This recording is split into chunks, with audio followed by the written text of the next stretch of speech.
Bon, bonjour à tous.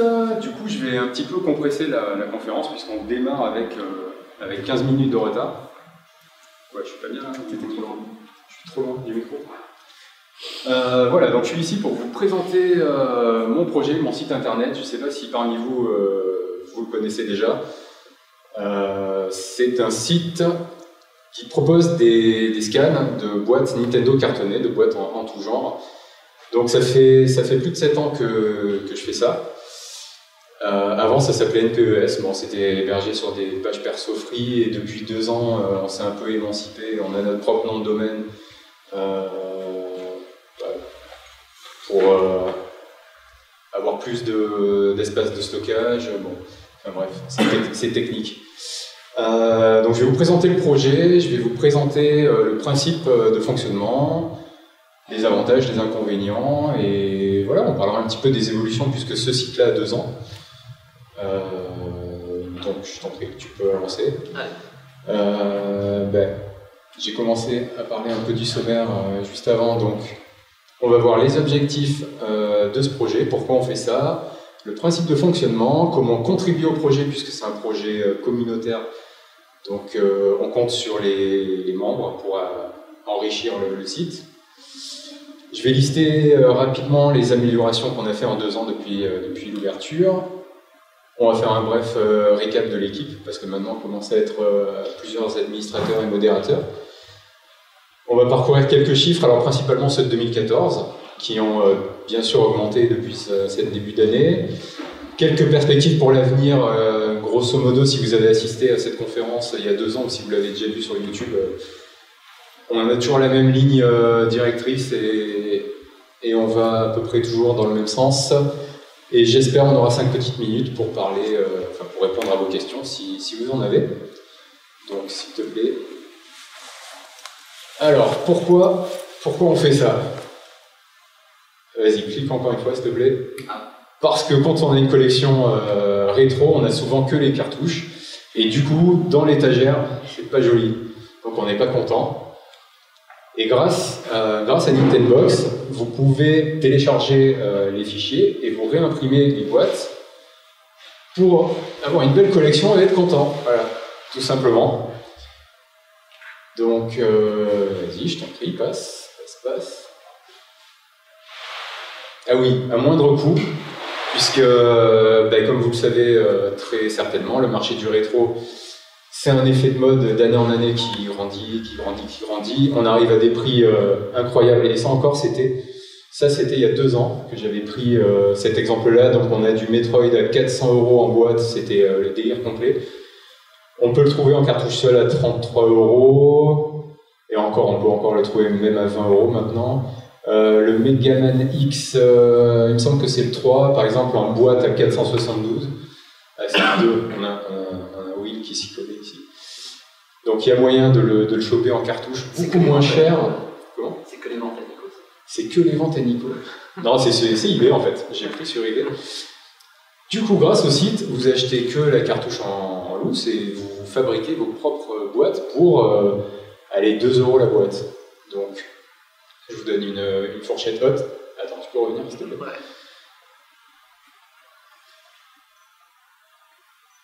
Et alors, sous vos yeux ébahis, non là tu reviens trop. C'est les joies du direct, hein. Je contrôle le timing en même temps. Ouais, mais je sais pas pourquoi il revient. Mais qu'est-ce que tu fais? Et on va revenir. Et on n'est pas aidé, hein. On n'est quand même pas aidé. Là.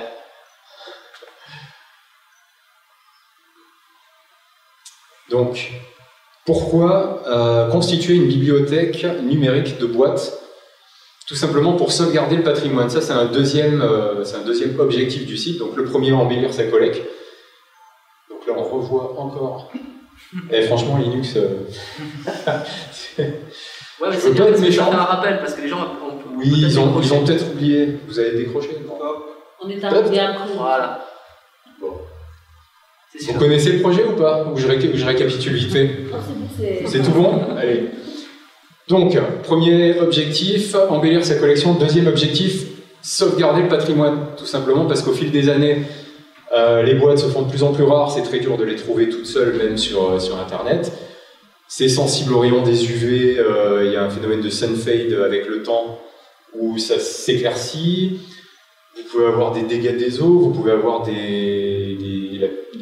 la pièce où vous stockez chez vous qui peut être humide, de la moisissure, ou tout simplement des déchirures, ou ce que vous voulez. Donc les boîtes, ça ne va pas durer tout le temps, il faut les sauvegarder, et rien de mieux que de les sauvegarder numériquement. Voilà. Une fois que c'est figé, c'est numérique.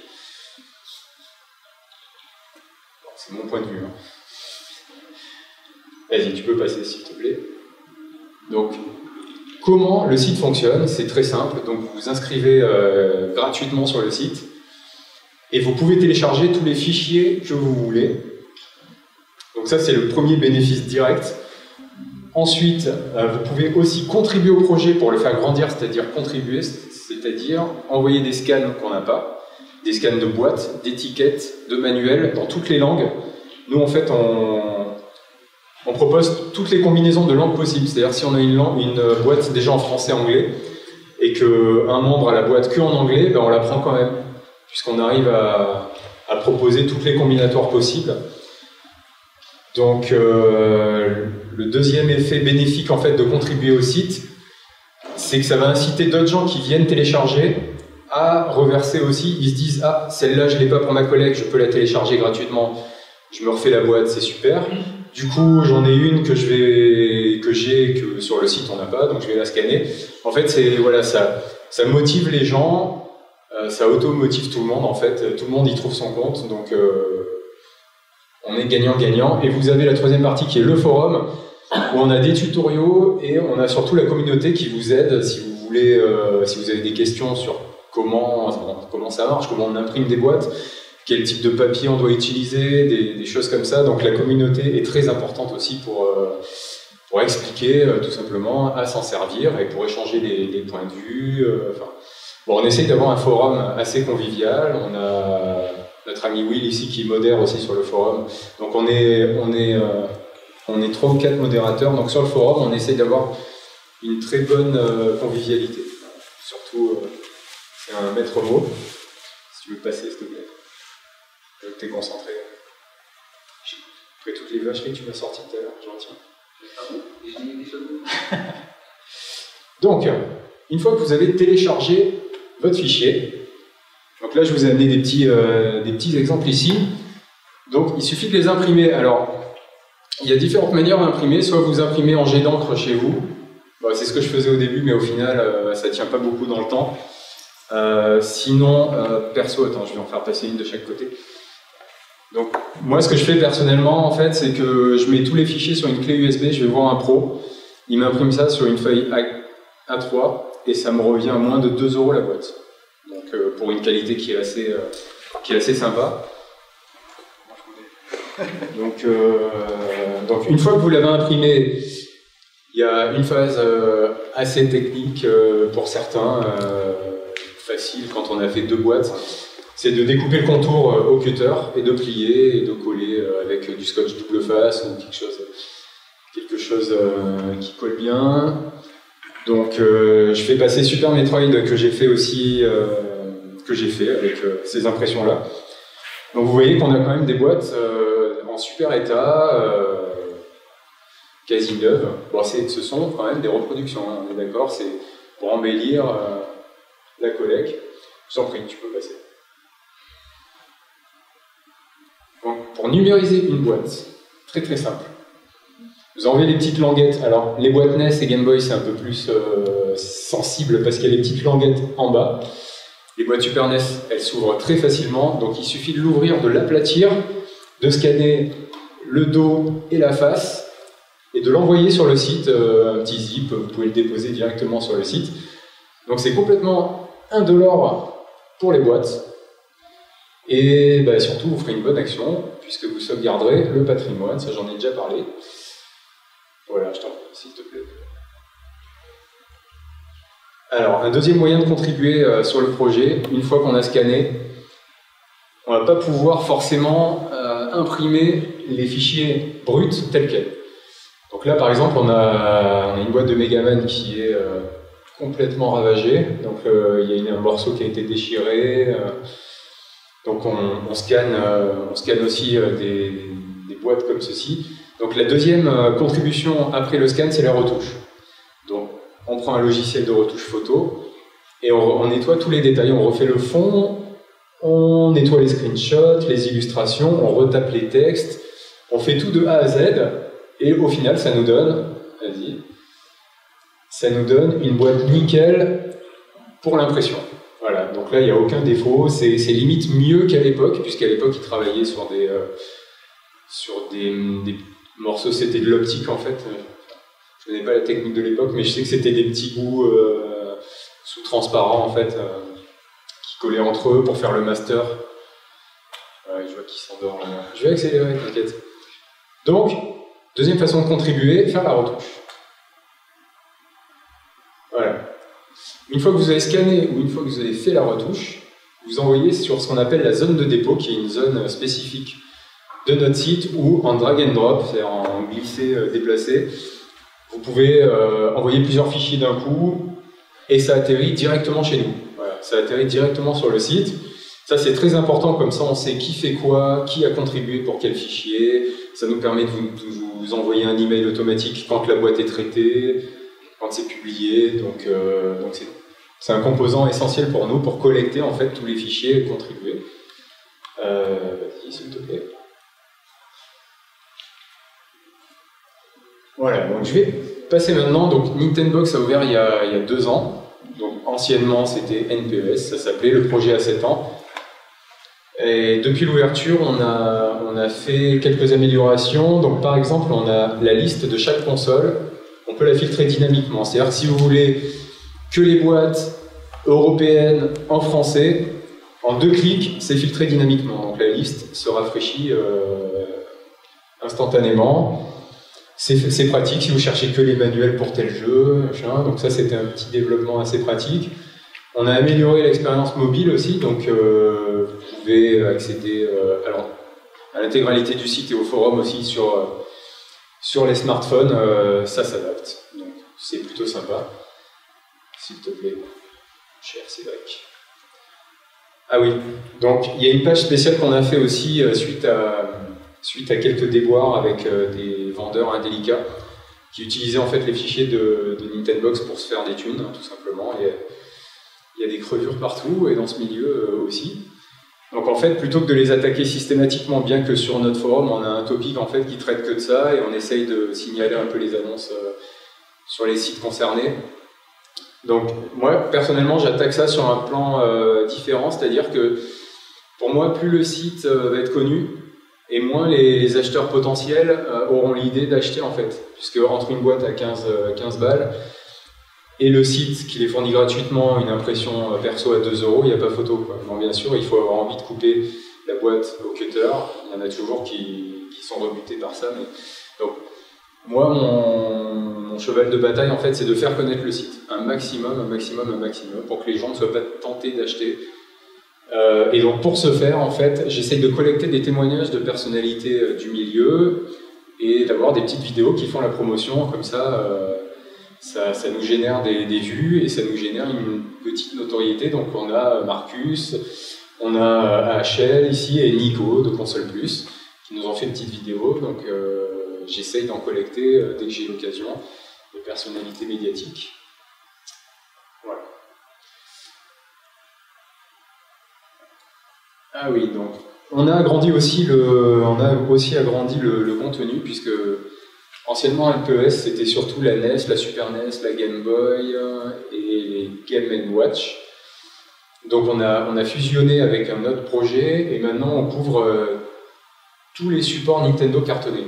On a quasiment tout, donc le NES, Super NES, Game Boy, Advance, Color, Game & Watch, on a Advance maintenant depuis 2 ans, on a la N64, on a la Virtual Boy, la Game Boy Color, donc je vais y venir sur la slide d'après, mais on a 8 consoles je crois, pour l'instant. Donc l'équipe. Alors jusqu'à il y a un an et demi, quelque chose comme ça. Jusqu'à 1 an, donc j'ai tenu les 6 premières années avec Mimix, un membre que j'ai rencontré sur le site, qui m'a motivé, qui m'a poussé, qui a porté aussi avec moi le projet pendant quasiment 6 ans. Et l'an dernier, il a décidé de faire autre chose, de se consacrer à autre chose, donc il m'a laissé tout seul mettre à bord. Du coup, je me suis mis à recruter des nouveaux co-administrateurs qui gèrent les fichiers avec moi, qui gèrent le forum, qui modèrent. Et maintenant, on est quasiment une petite PME, bon, c'est pas pro, hein. On est quasiment une petite PME, on est 8 à nous occuper du site. Donc chacun a sa section particulière attitrée et donne un coup de renfort sur d'autres consoles, selon les fichiers qui sont déposés, en fait, contribués par les membres. Donc voilà, je me suis mis modestement en haut, j'aurais peut-être pas dû, c'est pas très poli.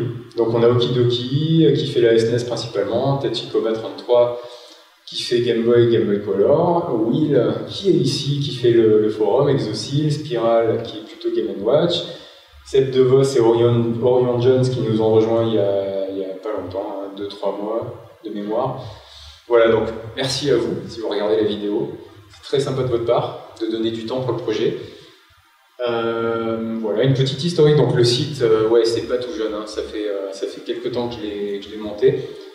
Donc je l'ai fait en juillet 2007.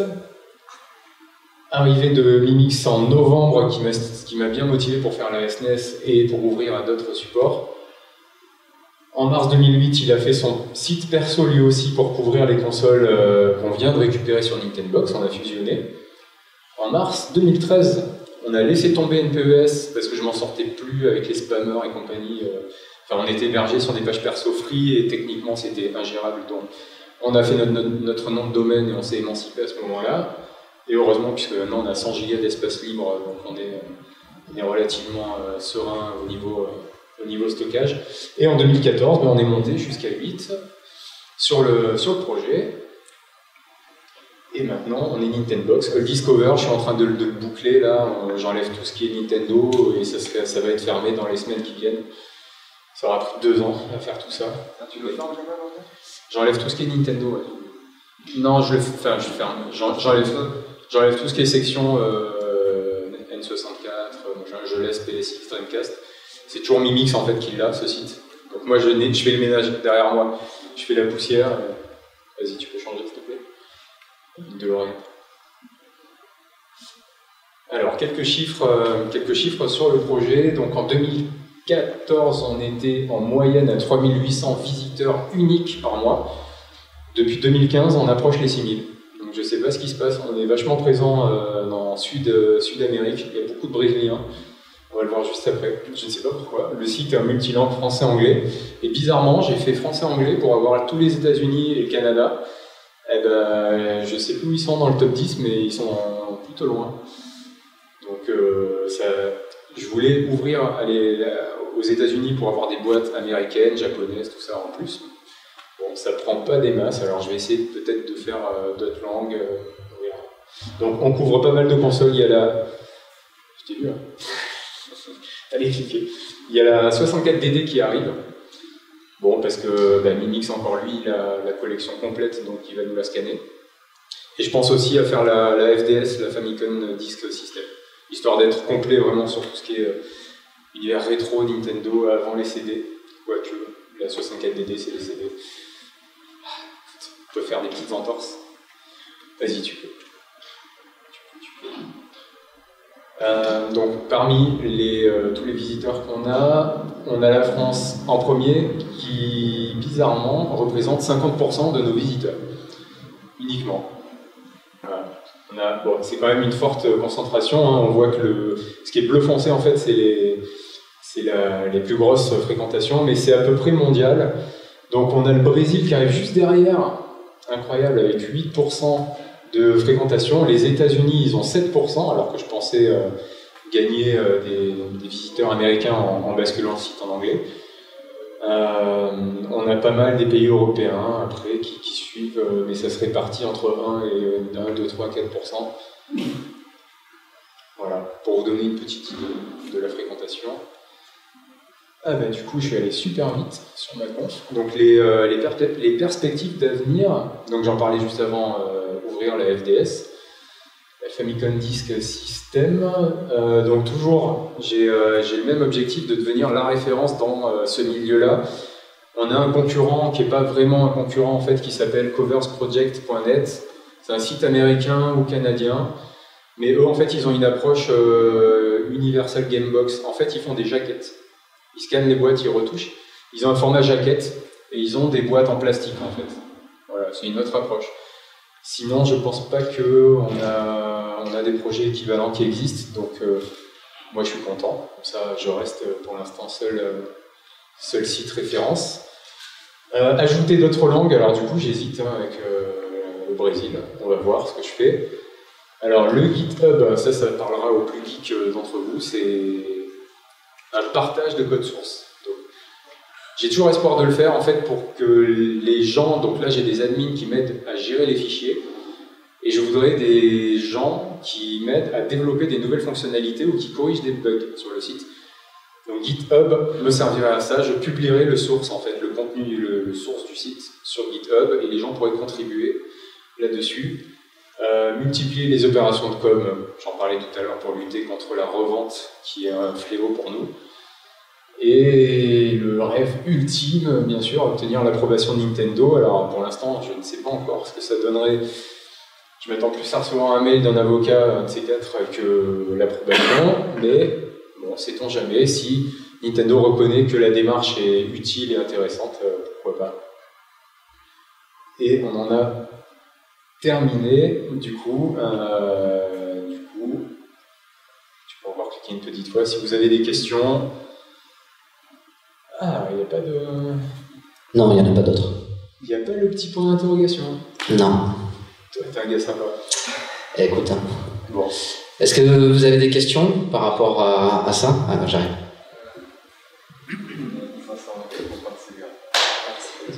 D'accord. Pas de Sega. Alors, est-ce que vous avez pensé à faire une association avec des entreprises comme Vintage Video Game? Parce que je sais qu'ils ont un contact au Japon, par exemple, qui leur permet d'avoir beaucoup de jeux japonais. Et je suis sûr qu'ils pourraient beaucoup vous aider au niveau des jaquettes, ils pourraient vous les scanner. Hein. Je suis sûr que ça leur ferait plaisir. Ouais, c'est vrai que je les ai rencontrés il y a 2 ans. On avait déjà parlé d'aller... Enfin, je devais me rendre sur place dans leur stock pour scanner ce qu'on n'a pas. Mais j'ai pas le temps, tout simplement, parce que j'ai mon propre travail qui me prend déjà beaucoup de temps. Mais c'est toujours dans l'idée, et c'est vrai que Cyril de VVG m'a dit que je pouvais m'en servir et que ça pourrait faire un bon complément au niveau scan, mais il faudrait peut-être que je recrute quelqu'un qui fasse ça, peut-être. Je peux m'en occuper, j'habite pas loin. Sinon. Ouais, ça peut être vraiment... moi, je suis toujours à l'écoute d'élargir le cercle des admins du site. Ah d'accord, écoute, j'irai sur le forum. Il n'y a pas de connotation. Ça va avec Kyo, donc ça va avec Kyo et l'équipe d'arcade. D'autres questions peut-être? Faut que je fasse des blagues, sinon... Ouais, ok, j'arrive. Donc vous nous avez parlé de Nintendo en particulier. Est-ce que vous pensez vous étendre à d'autres marques de jeux ou même éventuellement des boîtes de consoles aussi? Alors, je vais parler des boîtes de consoles en premier. Donc, les boîtes de consoles, c'est difficile à scanner et difficile à retoucher. Donc, à scanner parce qu'on a des scanners perso, il faut les faire morceau par morceau et recoller après. Donc, c'est un peu galère, à moins d'avoir accès. Alors, je crois que certains membres du forum ont des imprimeurs pro qui ont un grand scanner, mais ils font payer, non? Même pas. Mais le truc qu'il y a, c'est que c'est moi qui n'ai pas fini de retoucher, mais c'est fini. En fait, le scan, il est quand même en 3 parties sur la boîte, donc en fait, à chaque fois, il scanne ça. D'accord, et après, il recolle. Donc, d'accord. Mais il me semblait qu'il y avait un autre membre sur le forum qui avait fait ça. Ah oui, c'est bien. Il le faisait scanner, mais je crois que lui, en fait, il payait pour que l'imprimeur le recolle. Ah, d'accord. Donc, très dur à scanner, très dur à retoucher, puisqu'il faut un bon PC avec de la mémoire vive pour retoucher le truc. Donc, c'est complexe, mais on les a quand même. Il y a une rubrique sur le site, boîte de console. Donc, pour l'instant, on a beaucoup de portables, parce que c'est plus petit. Mais on a un pack Street Fighter 2 pour la SNES qui est scanné. Bon. Moi, si on m'en fournit, je publie. Oui. C'est l'idée en fait. Après, pour répondre à l'autre question qui était est-ce que je vais faire d'autres marques, pour moi Nintendo c'est ma marque fétiche, comme beaucoup. Et c'est déjà un travail monstrueux de faire tout ça, puisqu'on a des centaines et des centaines de jeux couverts par console. Donc j'ai toujours, je me suis montré toujours dispo en fait pour promouvoir un réseau de sites identiques. Si quelqu'un veut faire un site spécial Sega, moi je peux aider, je fournis le code source, j'aide pour la mise en place, je donne des conseils, et on fait un réseau comme ça. Parce que ça me prend énormément de temps, et voilà, c'est déjà compliqué. Et puis le site s'appelle Nintendox, c'est pas Sega Inbox. Une autre question? En fait, donc vous avez donc tout pour faire les boîtes, mais j'ai pas très bien compris comment nous on fait pour faire les boîtes de jeux. Alors, il faut télécharger les fichiers déjà. Déjà, tu t'inscris sur le site gratuitement et tu télécharges les fichiers. Après, tu as différentes options selon le rendu que tu veux. Tu peux utiliser ton imprimante jet d'encre que tu as à la maison et imprimer ça sur du papier. Alors, j'en ai pas amené là, mais sur du papier photo épais. Le plus épais que tu trouves au magasin. Tu fais le dos et la face. Tu les découpes en contour, le contour, et tu les colles entre eux. Donc ça, c'est l'option la plus basique que tu peux faire, la plus rapide. Sinon, après, donc moi je les imprime chez un pro, comme ceci, comme je te l'ai montré tout à l'heure. En fait, je mets mes fichiers sur une clé USB, je vais voir un imprimeur en bas de chez moi, et ça me coûte 2 €. Voilà. Pour 2 € la boîte, il me fait ça. C'est assez propre, ça résiste. Voilà. Donc après, le petit truc technique, c'est de le découper, quoi. Découper au cutter, au ciseau, sans se couper les doigts, et sans couper la table. Voilà. Donc il y a des pros, hein. Il y a plein de pros, il y a des magasins qui font de l'impression, il y en a à tous les, enfin pas à tous les coins de rue, mais il y en a un peu partout. Très simple. Voilà. D'autres questions peut-être? Non? Bon merci à Yo-Yo. Je pense qu'on peut l'applaudir un petit peu quand même.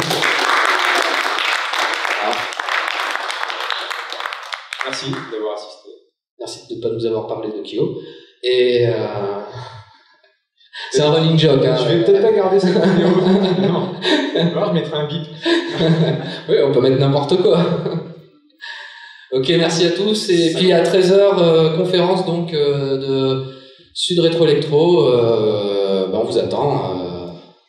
Au moins aussi nombreux. À tout à l'heure.